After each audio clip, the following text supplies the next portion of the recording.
நெல்லை மாவட்டம் களக்காட்டில் ஒரு பெண்ணை திருநங்கைகள் அடித்து இழுத்துச் சென்ற சம்பவம் பரபரப்பை ஏற்படுத்தியுள்ளது.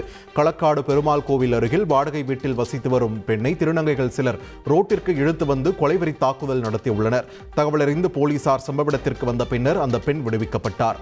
திருநங்கை ஒருவரின் சகோதரருக்கும் அவரது பக்கத்து வீட்டில் வசிக்கும் இந்த பெண்ணுக்கும் தகராறு ஏற்பட்டதாகவும், இதுகுறித்து கேட்டபோது கைகலப்பாகி அந்த பெண்ணை திருநங்கைகள் சேர்ந்து அடித்து நடுரோட்டில் இழுத்துச் சென்றதாகவும் தகவல் வெளியாகியுள்ளது. இதுகுறித்து உரிய நடவடிக்கை எடுக்க வேண்டும் என்று பொதுமக்கள் கோரிக்கை விடுத்துள்ள நிலையில் பெண்ணை திருநங்கைகள் தாக்கிய வீடியோ சமூக வலைதளங்களில் வைரலாகி வருகிறது.